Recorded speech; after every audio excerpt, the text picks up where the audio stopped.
اپنے پیغام کو ہم تک پہنچایا۔ درود و سلام ہو وقت کے امام پر کہ جو اپنے چاہنے والوں کو کبھی تنہا نہیں چھوڑتے اور وقت ضرورت راہ حق پر چلنے والوں کی ہمیشہ ہدایت کرتے ہیں۔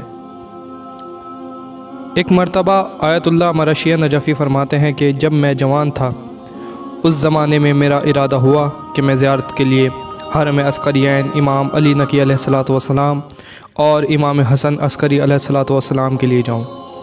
وہ کہتے ہیں کہ جب میں زیارت کے ارادے سے اپنے گھر سے نکلا تو تھوڑی دور چل کر میں راستہ بھٹک گیا اور اتنا وقت گزر گیا کہ میری حالت خراب ہو گئی۔ شدید ترین گرمی تھی، مجھے غش آنے لگے، یہاں تک کہ راستہ نہیں ملا اور میں بالکل جا بلب ہو گیا۔ مجھے اپنے بچنے کی کوئی امید نہیں رہی۔ میں اس وقت بالکل زندگی سے مایوس ہو گیا۔ جب اس وقت مجھے اپنی موت دکھنے لگی تب میں نے وقت کے امام مہدی عجل اللہ تعالی فرجہ الشریف سے توسل کیا تو تھوڑی دیر بعد میری ملاقات امام زمانہ علیہ الصلوۃ والسلام سے ہوئی۔ امام زمانہ علیہ السلام نے آیت اللہ مرشی نجفی کو راہ بتائی اور کچھ خاص تاکیدات بھی کی۔ وہ تاکیدات جو امام زمانہ علیہ الصلوۃ والسلام نے آقائے مرشی نجفی کو کی وہ ان کے شاگرد سید عادل علوی نے ایک کتاب قبسات میں رقم کی ہے۔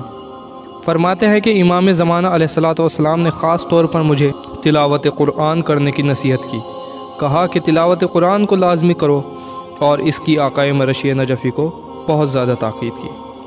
اس کے بعد امام زمانہ علیہ الصلوۃ والسلام نے تلاوت قرآن کے ساتھ ساتھ نماز شب کی بھی تاکید کی، بلکہ نماز شب اور تلاوت قرآن کے لیے امام علیہ السلام نے فرمایا کہ اے سید، ان اہل علم پر افسوس ہوتا ہے کہ وہ خود کو ہم سے نسبت دیتے ہیں اور ان اعمال کو انجام نہیں دیتے۔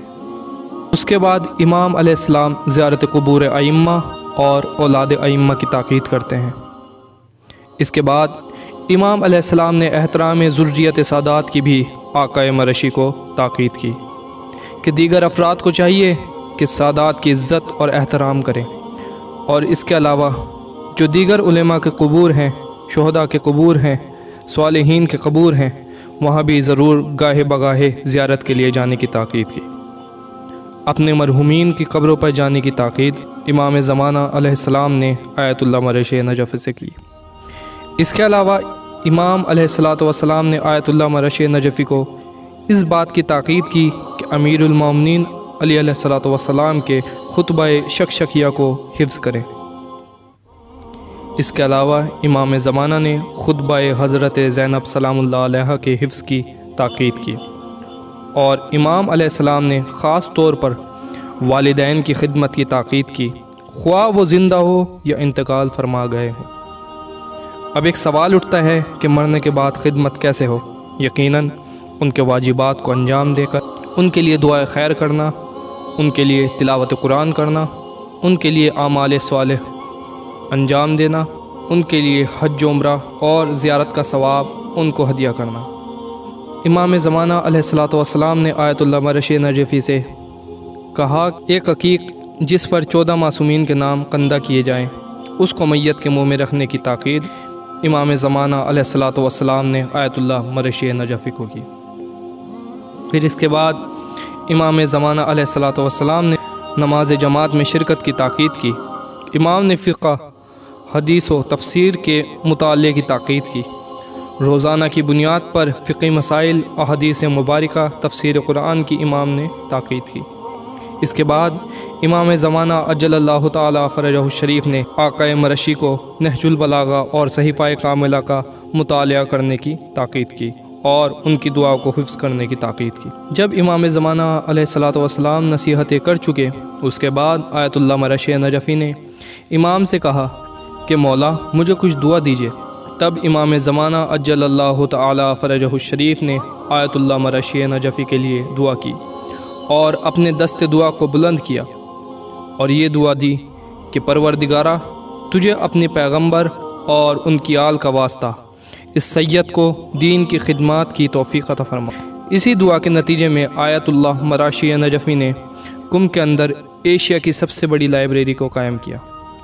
اس کے بعد امام نے دعا کی کہ پروردگارہ اس سید کو مناجات کی لذت و شیرینی عطا فرما۔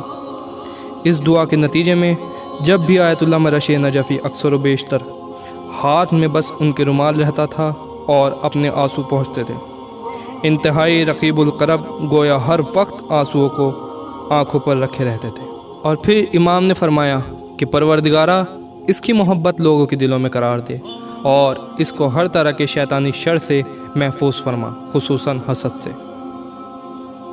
اور اس کے بعد امام زمانہ اجل اللہ تعالیٰ فرجہ الشریف نے تحفے میں آیت اللہ مرشی نجفی کو خالص تربت امام مظلوم کربلا یعنی خاک شفا کے، جس کے ساتھ کوئی اور خاک ملی ہوئی نہیں تھی، بالکل خالص آیت اللہ مرشی نجفی پوری زندگی جب تک زندہ رہے اس خاک شفا کو اپنے جسم کے ساتھ لگا کر رکھتے تھے اور وصیت کر کے گئے تھے میرے مرنے کے بعد میری قبر میں اس خاک شفا کو ڈالا جائے۔ اور اس کے علاوہ امام زمانہ نے آیت اللہ مرشی نجفی کو ایک عقیق کی انگوٹھی بھی تحفے میں دی۔